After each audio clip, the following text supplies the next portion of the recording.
increase acidity, so increase gastric juice, bile acid, pancreatic juices. Reduce saliva, so conditions such as if you've ever heard of scleroderma or Sjogren's disease where you have reduced salivation. The saliva neutralizes the acid, and so in those conditions we have it. And then this entity of hiatal hernia. So the hiatal hernia is where there's a weakness in the muscle of the diaphragm, the breathing muscle. So part of your stomach comes up into your chest. Well, the whole system, our entire body is based on pressures. So now you have an organ that should be in the abdominal cavity, up in the chest cavity. And this allows for free reflux. And then a big association is obstructive sleep apnea, which is OSA. Those patients that have obesity needs to also increase reflux. So knowing these things gives us the targets of what we can do to reduce reflux. So,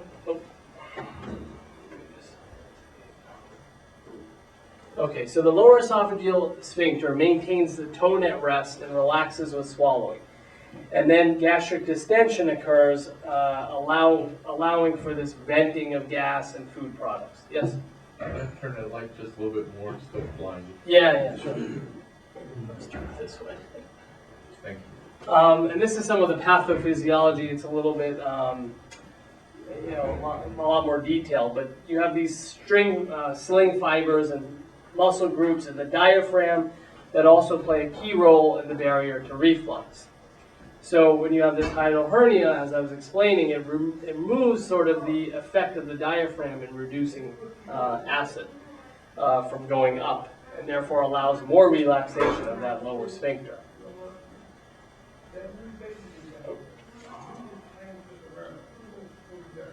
So again, this is just a schematic on the left which shows what a hiatal hernia is. It's where the stomach has come up. And when we look at it with an endoscope, when we do endoscopy, and we look at the lower esophageal sphincter, which is right here.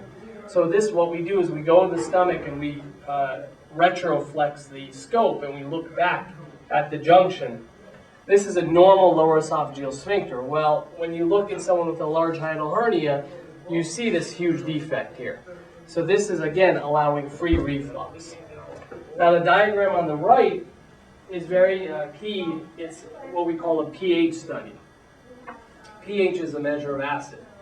And so we have this cool little chip that we can put in the esophagus, which is on the right there. We attach it right to the esophageal wall, and then we give you this little beeper that you see on the left.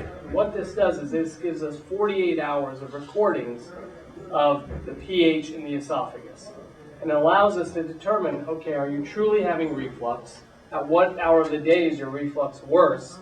And is it correlated with your symptoms? Because a large percentage of people that we see that are adequately treated for reflux still complain of reflux-like symptoms. So these are the patients that we have to decipher and say, is it reflux or is it something else that's causing a lot of these symptoms? Well, what are some of the things that we can do? So I think Dr. Green was talking a little bit about some of the dietary things, but there's a bunch of things that people have looked at, which are more lifestyle modifications to help with reflux or cutting it down. So obviously, avoiding foods that increase gastric acidity. And as I often say, it's the sort of 4 food groups that we all love. So caffeine, alcohol, chocolate, and sort of the fatty, rich, spicy foods. Any one of those may trigger more reflux symptoms. Avoid foods that decrease the lower esophageal sphincter pressure. Avoid foods that affect peristalsis. Avoid those foods that slow gastric emptying. So it's this whole group of foods that I'm talking about. Large meals, avoiding smoking, avoiding lying down soon after meals. Yeah. Pardon me, but what is peristalsis? Contraction. Okay. Yeah.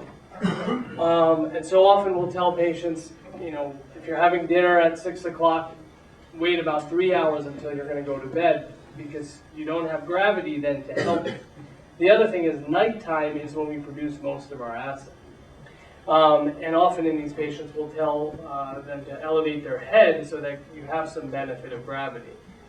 And then obviously obesity is a big, big issue in affecting reflux, and that it's been shown that dramatic, even 10 to 15 pound weight loss dramatically decreases reflux symptoms. Yes? What is the second group of a food that decrease and lower? So the whole group that I was just talking about, the heavier, fattier foods, all of these will decrease sort of LES pressure. So how do we treat reflux? Well, really the first line treatment, aside from these sort of lifestyle modifications, naturopathic kind of things, as from a medicinal standpoint, you can use the simple over-the-counter products. Tums, Mylanta, all of those are fine. Those are simply calcium carbonate, which is chalk. Still works very well.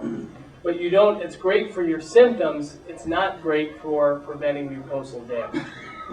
So the next line is this class of drugs we call hydrogen blockers, which are the Pepcid, the Tagamet, the ranitidine, the Zantac. And what they do is they work on the hydrogen pump that's in your stomach. And I think for very mild reflux, they're a great first choice in medication. But really the class that sort of elevated, I think, reflux treatment and eliminated the amount of ulcer disease that we used to see and people requiring surgery for perforated ulcers, bleeding ulcers, is this group of drugs we call the PPIs, or proton pump inhibitors, which work on this proton pump. And that class of drugs is the Prilosec, the Protonix, the Nexium, and a couple others that have lately come on the market. Now, the other part of this is, there's other medicines like sucralfate, if any of you have heard of Carafate, which also is very good at healing erosions or erosive gastritis, erosive esophagitis. But the other part of this is working on patients that have motility problems. So if you have a stomach that doesn't empty like it should, if you have diabetes, for example, using medicines that may help the stomach empty may help decrease reflux. And so we sort of, play with the sort of combination of these medications in order to really treat symptoms.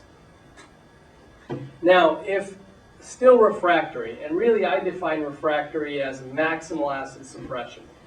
So if you're taking a proton pump inhibitor twice a day plus an hydrogen blocker at nighttime, and you're still having reflux, and I do a pH study and it shows me that you're still having breakthrough of acid, which is a very small percentage of patients, then we have to talk about, and I'm going to include this, it's not on this slide per se, but endoscopic measures that are coming out, which are sort of new on the frontier, versus surgical treatment for reflux.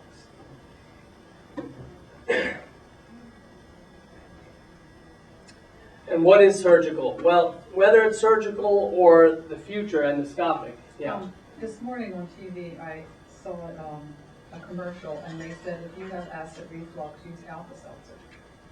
And I mean, it kind of makes sense because of the alkaline nature of it. Right. And I was just wondering what you thought about that. Again, I would put in that first line class of, the Tums or, stuff like this, the Rolaids, that whole group, which I think, again, is great for symptomatic control.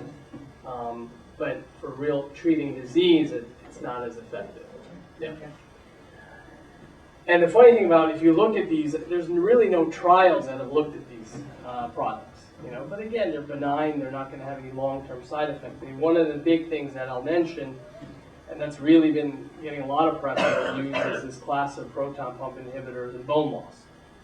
Now, granted, the studies have looked at postmenopausal women, which is not the right population you want to look in because they already have dramatic bone loss. Mm-hmm. But it's raised a lot of concern for a lot of my patients because this is a chronic disease. They're on these medications for years, and now we have increased osteoporosis, osteopenia risks. How do we deal with that? And this might be the answer. So this is a schematic showing the basic concept of how do you do anti-reflux surgery. So you take part of the stomach and you wrap it around the distal esophagus, the lower esophagus, and you create this sort of, and that's what they're showing here. So now you created a wrap. So you tighten the lower